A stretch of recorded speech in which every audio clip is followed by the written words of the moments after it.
प्रकृति और हमारे अस्तित्व में सार्थक संतुलन होना अत्यंत आवश्यक है। खाना खजाना आपकी कल्पना का अंदाज है निराला। नमस्कार मित्रों, आज मैं आप सभी के समक्ष एक अत्यंत सहज, सरल और किंतु गंभीर प्रश्न लेकर उपस्थित हूँ। यही कि हम खाने के लिए जीते हैं या जीने के लिए खाते हैं। यह प्रश्न मेरे हृदय में क्यों उत्पन्न हुआ, इसकी जिज्ञासा मैं आप सबको बताती हूँ। कल एक छोटा सा वाक़या हुआ कि पड़ोस में 5 साल का बच्चा बहुत रो रहा था। 5 क्या, वो 3.5 4.5 साल का है। छोटा बच्चा बहुत रो रहा था। तो मैंने पूछा कि आपका बच्चा बहुत रो रहा है, क्या कारण है? कारण पूछिए और उसका निदान निकालिए। तो उन्होंने कहा, नहीं, मैगी के लिए ज़िद्द कर रहा है, मैगी मंगाई है, अब उसको खिलाऊंगी। हमने कहा 4 साल के बच्चे को मैगी? लेकिन मुझे लगा कि एक माँ जब कुछ खिला रही है किसी को तो उसको तुरंत टोकना सही नहीं होगा। बाद में हम इस विषय पर चर्चा करेंगे। तो उसी में ये प्रश्न उठा मेरा कि हम जीने के लिए खाते हैं या खाने के लिए जीते हैं। यह प्रश्न सुनने में जितना साधारण परंतु उतना ही गंभीर है। हमारे जीवन की दिशा दशा, संपूर्ण अस्तित्व को प्रभावित करने की क्षमता रखता है। वो कैसे?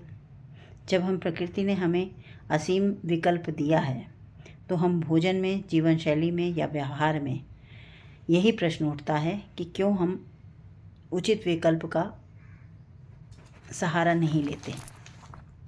क्या कारण है कि हम आदत और आकर्षक व क्षणिक सुख के वश में होकर कोई भी निर्णय ले लेते हैं। यही सबसे महत्वपूर्ण है। हमारी समस्या का प्रारंभ यहीं होता है। यदि अगर ऐसा करते हैं तो हमारी समस्या शुरू हो जाती है। आदरणीय सिद्धेश श्रोताओं, मैं कल्पना त्रिपाठी दिल्ली से आप सभी का अपने YouTube चैनल केटी ट्राई राइट्स में स्वागत करती हूँ।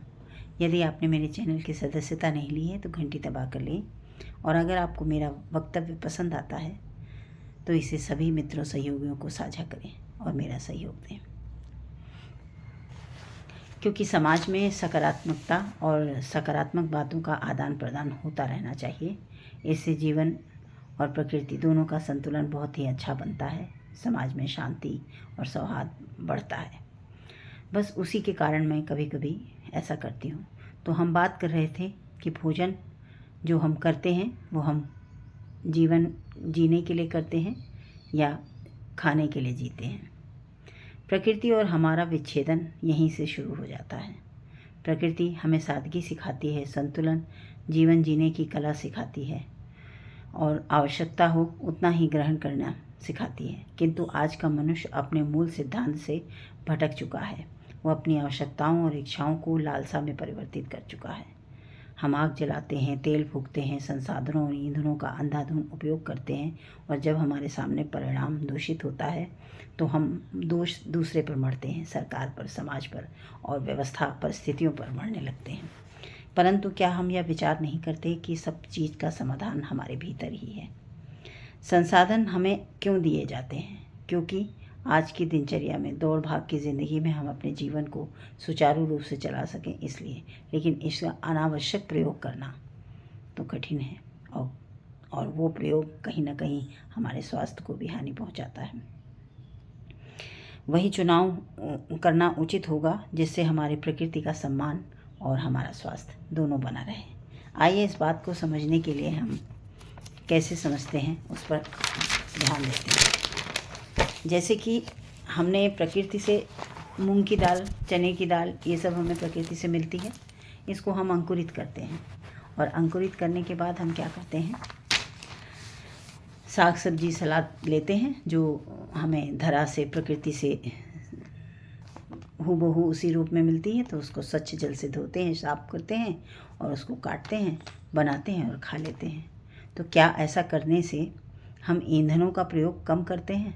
यस, हाँ, सही है। तो इसलिए जहाँ क्या होता है, सांप भी भाग जाता है और लाठी भी नहीं लड़ती, अर्थात संतुलन बना रहता है। हिंसा से बचते हैं, किसी को हानि नहीं पहुँचती और समाधान भी निकल आता है। कहने का अर्थ है, जो घर में काम कर रहा है उसके लिए भी आराम है, हम सब के लिए आराम है।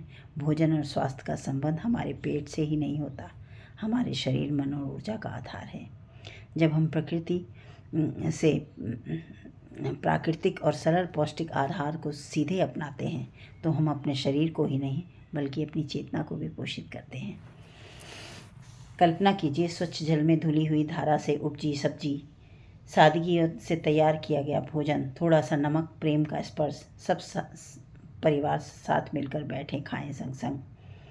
व्यस्त जीवन की शैली में अगर हम इस तरीके के व्यस्त जीवन की शैली में यदि हम इन संबंधों को करते हैं तो इससे हम संबंध भी दृढ़ करते हैं और अपने आर्थिक स्थिति को भी मजबूत बनाते हैं, क्योंकि कम खर्च में उचित भोजन और उचित स्वास्थ्य दोनों प्राप्त होता है। स्मरण रखें, एक स्वस्थ शरीर में ही स्वस्थ मस्तिष्क का निर्माण होता है और जिस मनुष्य के जीवन में स्वस्थ शरीर और मस्तिष्क दोनों हों तो वह अपने परिवार और समाज को की दिशा और दशा में उचित मार्गदर्शक बनता है और जो आगे जाकर राष्ट्र को विकसित समृद्धि की ओर सुनिश्चित करता है।